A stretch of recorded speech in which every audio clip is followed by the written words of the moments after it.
A gente vai estar sabendo da sua história, dos bastidores, além daquilo que você já compartilhou, né? No seu canal do YouTube, você vem relatando, registrando, né, a sua trajetória de estudo, o dia a dia, a realidade do que é estudar um concurso que é a PRF, né? Sim. Imagino que seja muito desafiador. E a gente vai aqui saber, né, a respeito dos seus bastidores, de coisas que você ainda não relatou lá, né?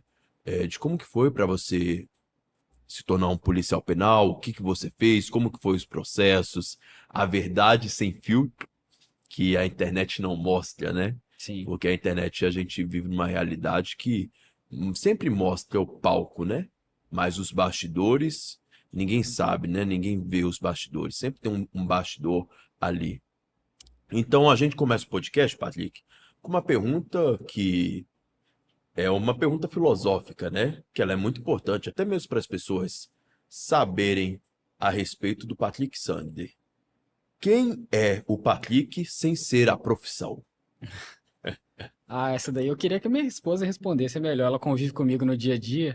Ah, cara, mas uma pessoa normal, nada demais, não? É, tem os meus anseios, meus medos, né? As minhas vontades. Fotógrafo, né? Também trabalho com fotografia, auxilio a minha esposa, né? Mas nada além disso. Sou um homem normal mesmo. Aquele negócio, a virtude nunca deve ser sinalizado por nós mesmos, né? Melhor ser É, tem sinalizado que vir pelos de outra outros. pessoa, senão É, não vai ser legal. não vai ser legal, vai parecer soberba. É, no mínimo. Entendi. Mas então, Patrick, como que começou sua trajetória nos concursos públicos? Desde o início, de onde surgiu a ideia de arriscar um concurso? O que te levou também? Conta aí pra nós. Até eu quero saber, eu não assisti todos os bastidores. Cara, vamos lá. O que que acontece? Eu fiz o ensino médio, formei com 17 anos, perdidaço, não sabia o que que eu queria para minha vida. Uma das hipóteses era entrar nos Estados Unidos com visto de turista, ficar lá fora do status, depois tentar uma cidadania e ir trabalhando, construir a vida lá. Mas eu não fui porque eu passei na UFMG, na Federal aqui de Minas e tal. Fiquei feliz e eu tinha estudado e tal, consegui passar num curso razoável, não exigia uma nota muito alta, e aí eu comecei a estudar. Só que qual que é a questão? O curso superior no Brasil, hoje em dia ele está muito democratizado. Isso é bom, mas também tem umas consequências práticas, né? Todo ano forma quantas pessoas em direito? Medicina já está se tornando um mercado saturado. Medicina. Aí pensa nos outros cursos. Eu fazia educação física. Então eu pensava assim, poxa, eu vou me desgastar durante 4 anos fazendo um curso superior, gastando com deslocamento, seja gasolina ou seja transporte público, perdendo tempo de vida, investindo numa situação que eu não tinha muita certeza de para onde ia me levar. Aí eu finalizei o curso, beleza, formei na Federal, tô com um diploma. Não é garantido que eu vou conseguir um trabalho no mercado, eu vou concorrer com muita gente muito boa, muito competente também, e às vezes pode ser um pouco desleal o mercado de trabalho.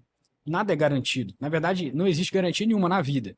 Mas dentro de toda a insegurança que a gente tem, o que há de mais seguro, pelo menos foi o que minha mãe sempre me disse, é que o concurso público. Pelo menos aqui no Brasil. Quando você passa num concurso, você fecha duas portas, a da pobreza e a da riqueza. Você não vai ficar rico com o concurso também. Mesmo que você passe num concurso de magistratura e de juiz e tal, existe um limite nisso. Então, diante dessa situação, eu ia me mudar para BH, não tinha grana. Todo mundo tem uma história triste para contar, eu não vou ficar falando de história triste aqui. Eu sou um cara que realmente eu tive meus pais muito presentes, nunca me faltou nada dentro de casa, mas eu também não tive aquele empurrãozinho que algumas pessoas têm. Pô, um carro, uma CNH, uma carteira, ou talvez um. Eu fui privilegiado pelo meu pai por ele ter me ensinado fotografia, isso me ajudou muito e me ajuda até hoje, abriu muitas portas, mas naquela época eu estava quebrado. Então eu precisava ir para algum canto. Foi aí que eu pedi para morar com a minha avó, no bairro Coração Carístico, e eu tinha uma bike, uma calóizinha pequenininha, era tudo que eu tinha, e eu tava me mudando para BH de bicicleta, com uma mochila e a minha bike. Peguei o ônibus intermunicipal na 040, e aí o ônibus foi parado. Na época tava tendo muito assalto. Assalto dentro dos coletivos na 040. A PRF montou uma operação, para quem não sabe, a PRF é a Polícia Rodoviária Federal, e eles pararam esse ônibus que eu tava. Cara, quando a PRF entrou dentro do ônibus, eu não sabia quem eles eram, nunca tinha parado para pesquisar sobre concurso público policial e tal. Eles entraram dentro do ônibus numa tamanha educação, falando baixo, pausadamente, muito bem vestidos, viatura novinha, armamento e tal. E aquilo ali eu falei, cara, será que eu tô delirando? O que que tá pegando aqui? E era só a PRF fazendo o trabalho dela de rotina. Cara, isso daí me deixou fascinado. Na hora, eu senti uma coisa que é até difícil de descrever. É quase que uma certeza de que você foi chamado para aquilo ali. E aí, essa curiosidade se instaurou de uma forma que eu cheguei na casa da minha avó. A primeira coisa que eu fiz foi dar um abraço nela, lógico, e depois pegar o celular e começar a pesquisar o que que era PRF, sabe? Entendi. Aí eu conheci o Evandro Guedes, Dolph Facon e tal, aquela geração Evandro, e ele foi falando, eu comecei a ver vídeo motivacional, e aí eu fui entender o que que era a instituição, entender o que que eles faziam, o que que era necessário para entrar. De cara eu já percebi que seria um grande desafio, porque literalmente os melhores eles tentam a PRF. Talvez hoje em dia não mais, mas naquela época o hype estava muito alto, era 2019. Então assim, tem que ter curso superior, eu não tinha. Maior de idade, ok, legal, mas tinha que passar numa prova. Prova extremamente difícil, do CESP, Sebrasp, né, que é a banca que organiza. O perfil do candidato que estuda para esse concurso é o cara do BOP, é o cara da CORE, é o cara de grupamento especializado, é a nata da polícia. Esses caras querem ser PRF, querem ser policial federal. E aí eu falei, eu vou ter que competir com esses caras. Logo em seguida estourou a pandemia. Aí eu consegui um emprego, que foi meu primeiro emprego instalando internet, auxiliar de FTTH. Depois saí desse trabalho e fui para auxiliar de padeiro, onde eu conheci a pessoa mais importante da minha vida, que é minha esposa. Sem ela, nada disso seria possível, inclusive a aprovação na penal. A gente começou o nosso romance ali e Eu tal. lembro. E eu comprei um gol quadrado, salário mínimo, ferrado de grana, e carro dando problema. Ela empurrou o carro junto comigo, e muita dificuldade. E aí falei, cara, eu vou sair do CLT, porque CLT é uma aberração, cara. Na minha visão, CLT é uma aberração. Sério. Aberração, cara. Pra mim, o Brasil, ou você passa no concurso, ou você empreende, ou a melhor das hipóteses. Você primeiro passa no concurso para ter uma base sólida e a garantia financeira, e depois você empreende. Faz os dois ao mesmo tempo. Aí eu te falo que você vai ter qualidade de vida no Brasil. Pra quem tá começando do zero, pra quem não é herdeiro, né? Agora, CLT, cara, eu não vejo com bons olhos. Mas enfim. Aí, época de pandemia, eu comecei a rodar de Uber. Rodei de Uber 4 anos, mais de 25 mil viagens aí feitas em Belo Horizonte. E foi nessa época que eu comecei a estudar para a Polícia Penal, utilizando ele como uma ponte para chegar na PRF, que seria um concurso mais complexo. Eu queria ter um certo conforto para poder estudar com mais qualidade, ter mais tempo para estudar e tal. Mais grana. Para um poder... trabalho mais Exatamente. tranquilo, né? Com uma qualidade melhor de trabalho. É isso, exatamente. E foi aí que eu estudei para penal e passei lá. Agora eu estou estudando para PRF. E como que foi o seu... Nossa, você abriu muitas questões. Complexo. Muitas questões, muito interessante. O leque é grande. Uma coisa que eu gostaria de falar, natural, lá em 2014, quando a gente ficava jogando videogame juntos e tal, conversando, eu lembro que você falava comigo que você queria... Que você tinha um desejo, né, de ser militar, né, cara? Sim. E você queria ser militar no exército americano e tal. Você até contava algumas histórias engraçadas e tal. Eu achava top. Imaginando algumas coisas e tal. Eu admirava, eu achava muito bacana.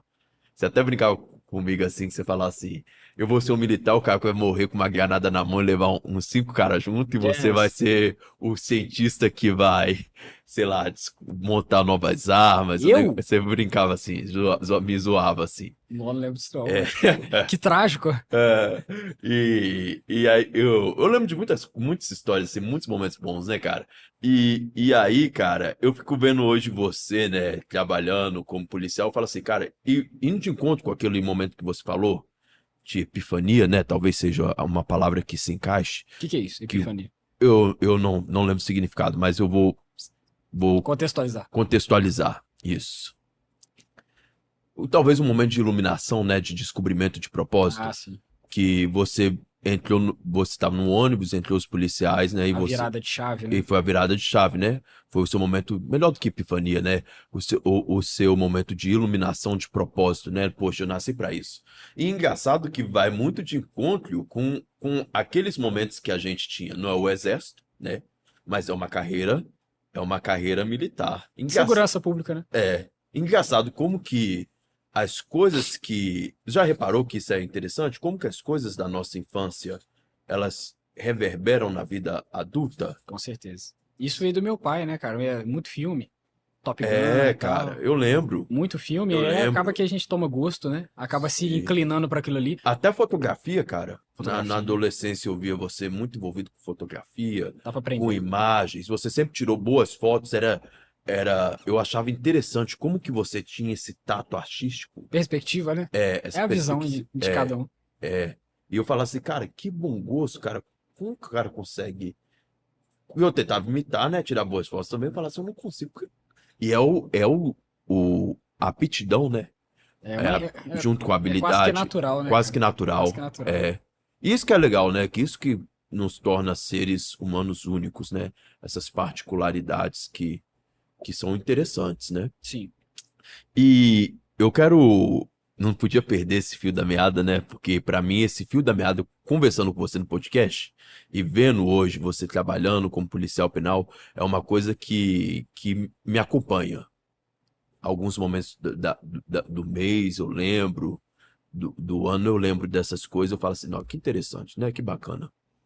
Mas eu quero entender como que foi o seu início da trajetória para começar a estudar para a Polícia Penal. Você teve medo? Você se sentiu inseguro? Talvez se sentiu incapaz de conseguir aprender as matérias? Ou você já tinha alguma confiança estabelecida concernente à grade de estudos que seria exigida para a prova? Como que foi esse começo de estudo da Polícia Penal?